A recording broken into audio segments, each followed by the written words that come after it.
Bonjour, bonjour, bonjour, namaste, bonjour, bonjour, bonjour à tous. Otep, otep, otep. Merci de nous suivre toujours sur les directs. Merci à vous.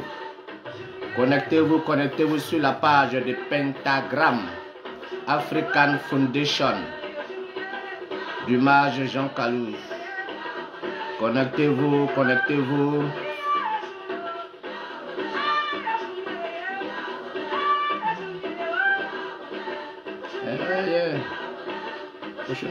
Connectez-vous, connectez-vous, partagez, partagez les vidéos.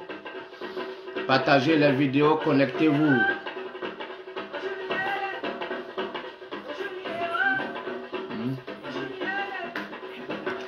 Cliquez, aimez, aimez, aimez, aimez, aimez, aimez. Abonnez-vous, abonnez-vous. Partagez-vous, partagez les vidéos. Partagez-vous les vidéos. Allez sur YouTube. Abonnez-vous à la page YouTube de Pentagram African Foundation. Pentagram avec un seul M, c'est en anglais. Dans le YouTube. Il y a beaucoup d'émissions qui vous attendent toujours dans le YouTube. Abonnez-vous, abonnez-vous dans le YouTube. Là, comme ça, vous aurez chaque fois les émissions sans se déranger. Bien, merci à vous, merci à vous. Ce matin, nous allons parler en cette première partie des éléments. Diminuer la musique carrément. Encore. Oui, merci. Voilà. Ce matin, nous allons parler des 4 éléments de la nature.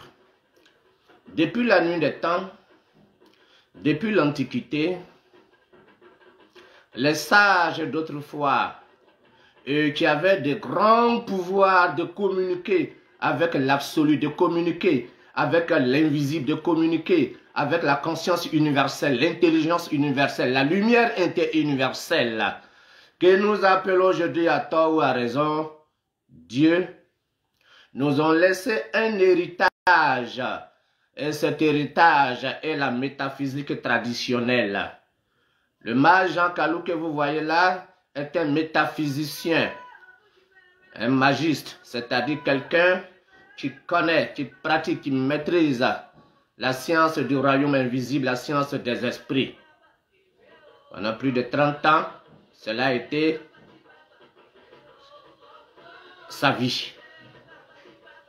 Donc là, nous partageons, vous et moi, ensemble, n'est-ce pas, vos questions. Hein, c'est une formation aussi pour moi d'entendre certaines questions. Ceci étant, nous allons commencer. D'abord, Pentagram African Foundation, je répète, est une organisation spirituelle à but non lucratif agréée par l'État de Washington des États-Unis. Pentagram African Foundation est en train de planter ses bureaux, pour ne pas dire ses enseignements, dans tous les pays du monde. Nos enseignements visent plus d'abord les Africains d'Afrique et les Africains de la diaspora. Parce que nous, les Africains, on a, en guillemets, les mêmes problèmes de base. À savoir, comment se défaire, comment être libre de la sorcellerie, comment vaincre les maladies incurables, comment vaincre la pauvreté, heureusement qui n'est pas incurable, etc., etc. Comment donc développer notre âme, n'est-ce pas? Parce que le but de la vie sur terre, c'est de se connaître et de trouver Dieu qui est en nous. Quand on trouve Dieu qui est en soi, alors l'âme se développe. L'âme s'élève au rang des dieux. Parce que l'homme, l'être humain, est un Dieu en sommeil. La spiritualité spirale veut dire se réveiller. Ça n'a pas une notion religieuse, mais une notion philosophique, une notion donc métaphysique. Méta, c'est ce qui est au-dessus de ce qui est physique. Là où les 5 sens sont bloqués, alors là commence la métaphysique. c'est-à-dire à partir du sixième sens. Donc la pratique spirituelle développe le sixième sens, qui est aussi connu sous le nom de l'intuition ou de la clairvoyance, etc., etc., etc. Tel est le but de Pentagram African Foundation. Si vous tapez 3W,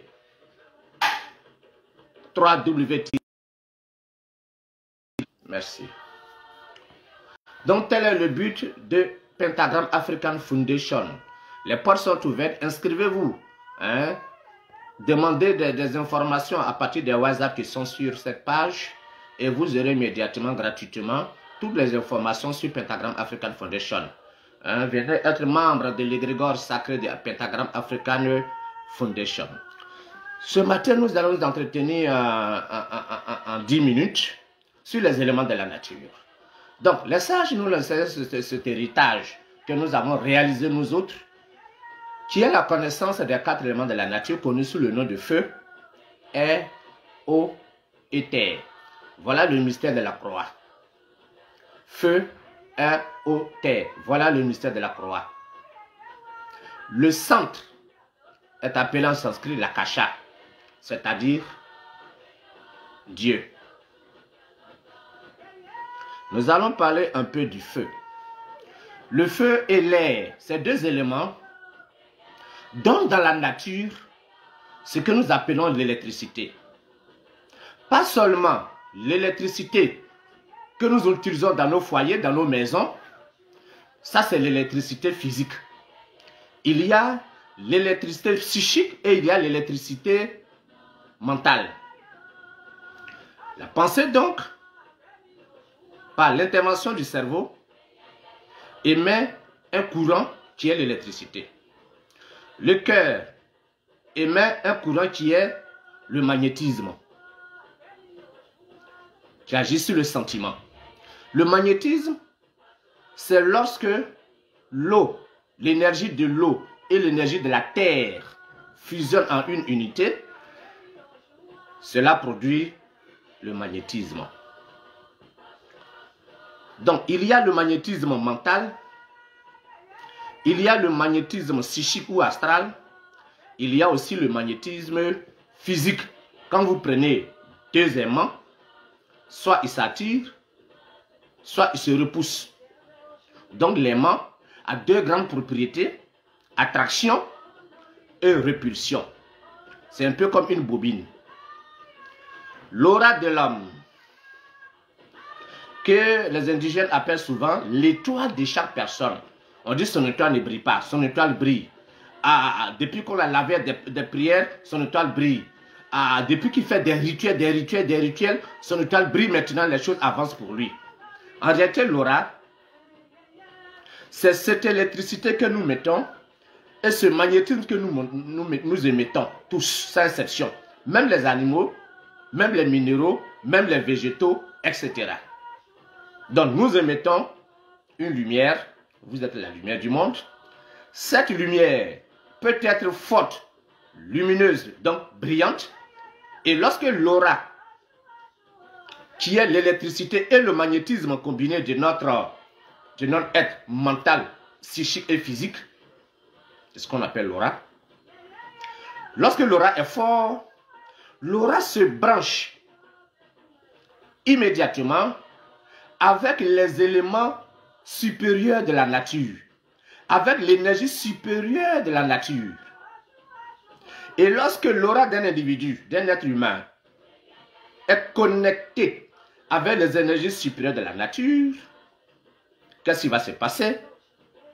La bénédiction naturelle qui sommeille à l'être humain, qui est l'expression de Dieu à l'intérieur de l'être humain, et la bénédiction qui est l'expression de Dieu dans la nature, fusionnent en une unité et deviennent actives. Ces 2 formes de bénédiction deviennent actives. Donc, une fois que votre aura est fort, vous attirez les situations bénéfiques de la nature. Tant que votre aura n'est pas faible, aucun sorcier, aucun sort, aucun envoûtement ne peut prendre effet dans votre être mental, dans votre être sentimental et dans votre être physique. C'est l'aura que les anciens appelaient aussi l'étoile de chaque individu. Si votre aura vibre au rythme d'un animal, d'une famille d'animaux particulière, alors, pour un sorcier, vous êtes un animal de telle famille. Alors, si on doit faire quelque chose, on sait comment ou à quoi se référer. Donc, l'aura, c'est simplement la continuité de votre âme. La continuité de ce qui anime le corps physique, ce que j'appelle ici l'âme, de votre âme. Si votre aura est forte, votre âme est forte. Si votre aura est faible, votre âme est faible. L'aura d'un être humain ordinaire qui ne pratique aucune discipline sérieuse s'étend jusqu'à un peu plus de 1 mètre. Ça, c'est l'homme terre à terre, comme on le dit. Quelqu'un qui est bien, qui a l'âme développée, qui a l'âme forte, son aura va jusqu'à 2 mètres, 3 mètres. Vous voyez? Si votre aura diminue jusqu'à 30 cm du corps, vous êtes un pur animal. Aux yeux de nous, les clairvoyants, c'est que toi, tu es déjà mort. Parce que là, tu es un animal. Tu es déjà mort. Vous voyez un peu la chose. Donc, il est des devoirs de chaque être humain d'élever son âme. Lorsque l'âme est faible, il est perforé comme un passoire. Alors, on peut le pénétrer. On peut pénétrer son aura. Ce n'est pas... Voilà, c'est ça. Donc, pour cette raison, diverses méthodes sont présentées à l'être humain. Des méthodes alchimiques qui se font à base des plantes. À base des plantes. Que vous pouvez mettre dans l'eau pour vous laver. Que vous pouvez allumer un encens et puis vous faire les fumigations dans votre maison. C'est qu'on appelle généralement se purifier. On se purifie de ce qui n'est pas nous-mêmes pour que notre véritable nature puisse rayonner. Aucun malheur si grave n'arrive à l'homme pour rien. Ça dépend de son aura. Et ce qui est intéressant et malheureux à la fois, nous les humains, dans la société de tous les jours, nous mélangeons les auras sans cesse. Nous mélangeons, nos auras sont interpénétrées parce que nous dépassons des inconnus, sans cesse des connus et des inconnus, des choses et des non-choses. Donc tout cela influence sur notre aura. C'est pour cela il peut vous arriver souvent de voir quelqu'un pour la première fois. Il vous dit bonjour, vous lui répondez. Et puis immédiatement vous vous sentez mal à l'aise. Ou du moins si vous n'aimez pas sa tête. Vous ne savez pas pourquoi. Le choc des auras. Ceux qui ont des mauvais gris-gris sur eux, ceux qui sont sorciers, ceux que j'appelle personnellement les vampires, sont capables de vampiriser un aura qui est vampirisable naturellement. Donc, sur les éléments, le feu, l'air, l'eau et la terre résident en l'être humain. La température de notre corps est l'expression de l'élément feu en nous. L'oxygène que nous respirons est l'expression de l'élément air en l'être humain. Tout ce qui est liquide, le sang, le sperme, tout ça, ne sont que les expressions de l'élément eau qui est en l'être humain. Et la peau et les os sont l'expression de l'élément terre qui est en l'être humain. La tête de l'homme est plus dominée par le feu. La poitrine de l'homme et ses bras sont plus dominés par l'air. Le ventre est plus dominé par l'eau. Les pieds sont plus dominés par la terre. Vous comprenez que l'être humain ne peut pas se détacher de la nature qui est quadripolaire, la nature qui est feu, air, eau et terre. Donc, la question que je vous pose, dans ce cas, on fait comment? Puisque chaque élément est 50% positif, 50% négatif dans la nature. Dans ce cas, on fait comment?